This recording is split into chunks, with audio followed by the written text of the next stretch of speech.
वालेकुम and welcome back. उम्मीद करता हूँ कि आप ठीक ही होंगे। टॉपिक तो आज जो है कि मिक्स है। उसमें क्या रीजन है? रीजन उसकी ये है कि दोनों का ऑलमोस्ट ना वो क्राइटेरिया जो ना वो ऑलमोस्ट भी मैच करता है। मैं बात कर रहा हूँ आज स्टडी वीजे की, यूरोप की नहीं, मैं बात कर रहा हूँ आज यूके और ऑस्ट्रेलिया की। कौन बंदा अप्लाई कर सकता है, कैसे हम अप्लाई उसका करवा सकते हैं, क्या उसका क्राइटेरिया, स्पाउस वीजे के साथ आ सकते हैं या नहीं आ सकते, गैप कितना एक्सेप्टेबल है, और बैंक स्टेटमेंट चाहिए या नहीं चाहिए, और फ्रेश होनी चाहिए या किसी जो ना वो स्पॉन्सर की भी बैंक स्टेटमेंट चल जाएगी या नहीं चल जाएगी। ये सारे आज हमने वो टॉपिक जो ना वो डिस्कस करना है। इसके लिए आपको वीडियो एंड तक देखनी होगी, जिसमें मैं डिटेल में बताऊंगा कि क्या क्राइटेरिया, किस तरह हम अप्लाई कर सकते हैं। अभी जो है ना वो रिक्वेस्ट यही है आपसे कि जो चैनल पे न्यू है वो मेरा चैनल सब्सक्राइब करे। मेरी प्रीवियस वीडियो भी देख सकते हैं, जिसमें मैंने वैसे यूरोप की कंट्री जिसमें माल्टा, पोलैंड, रोमेनिया, या वो विजिट वीजे की अगर बात करूँ, स्पेन, नेदरलैंड और फ्रांस। इसके अलावा अगर मैं स्टडी की बात करूं तो स्वीडन और लैटविया और इटली, स्पेन के मुतालिक भी मैंने वीडियोस बनाई हुई हैं, सो आप वहां से देख सकते हैं। लेकिन आज का जो हमारा टॉपिक है वो है यूके और ऑस्ट्रेलिया का कंपैरिजन, कि हमको कहाँ पे अप्लाई करना चाहिए, कहाँ पे हमारा बेनिफिट है। So let's start it.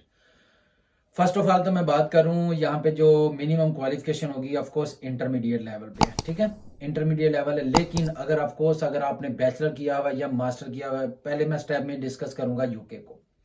अगर आपने बैचलर किया हुआ है, यानी अगर हम मास्टर के लिए अप्लाई कर रहे हैं, इसमें बेनिफिट आपके लिए क्या है?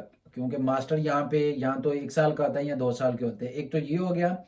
इसके अलावा ये है कि आप स्पाउस वीजा भी जो है ना वो अप्लाई कर सकते हैं। फॉर एग्जांपल अगर हस्बैंड कर रहा है तो वो साथ अपने डिपेंडेंट वाइफ और बच्चों का भी अप्लाई कर सकता है। लेकिन अगर कोई लड़की कर रही है तो ऑफकोर्स अपने वो हस्बैंड और बच्चों का भी साथ अप्लाई हो सकता है।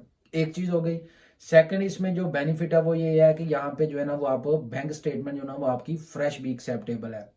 मीन टू से 1 मंथ आपकी पुरानी भी हो ना, देन हम अप्लाई कर सकते हैं। इसमें ये नहीं है कि आपकी 6 से 7 8 या 1 साल पुरानी स्टेटमेंट हो तो फिर ही हम अप्लाई कर सकते हैं, नहीं।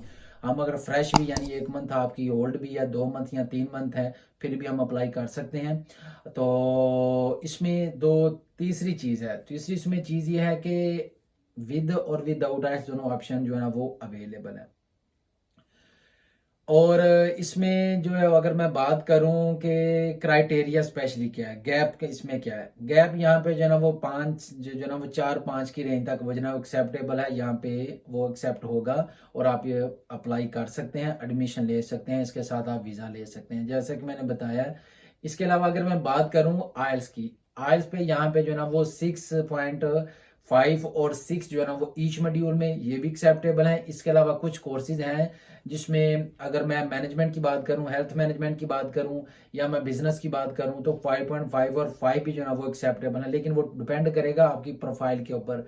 आप बैचलर में आ रहे हैं या मास्टर में आ रहे हैं, देन जो है ना वो उसकी क्रेडिटबिलिटी देख के ना देन आपको कोई ना वो बताया जाएगा कि आपको को कितना जो ना वो आइल्स चाहिए, और अगर नहीं चाहिए फिर भी ऑफकोर्स आपको बताया जाएगा। यानी कि दोनों ऑप्शन मौजूद हैं, आइल्स और विदाउट आइल्स हम अप्लाई कर सकते हैं, स्पेशली यूके के लिए। और आप अपने स्पाउस के साथ भी जो है ना वो आ सकते हैं। एडमिशन अभी ऑलरेडी चल रहे हैं, बैंक स्टेटमेंट फ्रेश एक्सेप्टेबल है। और अगर आप अप्लाई करना चाहते हैं तो ऑफ कोर्स आपके educational document till last degree, यानी कि मैट्रिक से लेके ऑनवर्ड टिल लास्ट डिग्री जो भी है आपकी, वो एजुकेशनल डॉक्यूमेंट होंगे। आपका मोटिवेशनल लेटर होगा, 2 रिकमेंडेशन लेटर होंगे। आइल्स अगर किसी के पास है तो ऑफकोर्स आइल्स होगा, अगर नहीं तो इंग्लिश प्रोफिशिएंसी लेटर होगा। इसके अलावा पुलिस कैरेक्टर सर्टिफिकेट, ये तो बात की चीजें हैं जब हमने एम्बेसी में जाना होता है। अप्लाई के लिए यही डॉक्यूमेंट है जो मैंने आपको बताए हैं। और जो बड़ी चीज है वो मैंने आपको बताया, अगेन बता रहा हूँ कि बैंक स्टेटमेंट का कुछ इश्यू होता है बंदों को, यहाँ पे फ्रेश भी जो है ना वो बैंक स्टेटमेंट एक्सेप्टेबल है।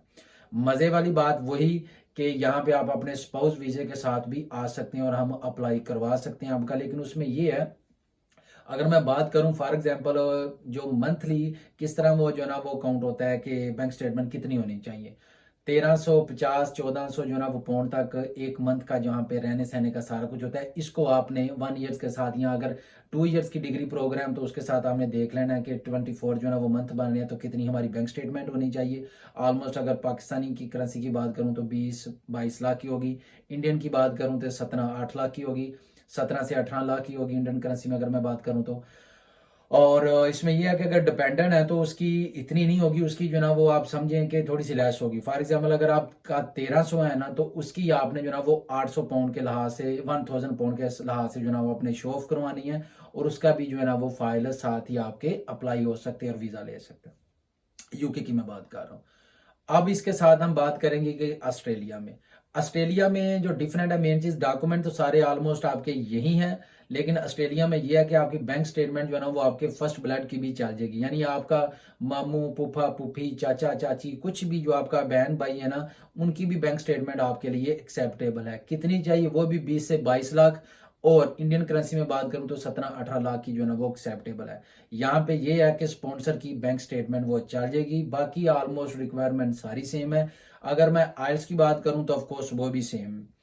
एडमिशन लेने के लिए यहाँ पे जो है ना वो विदाउट आइल्स नहीं है, लेकिन यहाँ पे आइल्स और 5.5 और 5 तक जो है ना वो एक्सेप्टेबल है, ठीक है। अगर किसी का कम है थोड़ा सा तो ऑफ कोर्स इंग्लिश प्रोग्राम में करके तो उसका जो है ना वो एडमिशन होके देन वो आगे डिग्री प्रोग्राम में आ सकता है आफ्टर 6 मंथ के बाद, ठीक है। एक्सपेंस ऑलमोस्ट भी सेम है, लेकिन जो डिफरेंट था वो यही था कि जो है ना बैंक स्टेटमेंट वो आपकी फर्स्ट ब्लड की भी चल जाएगी।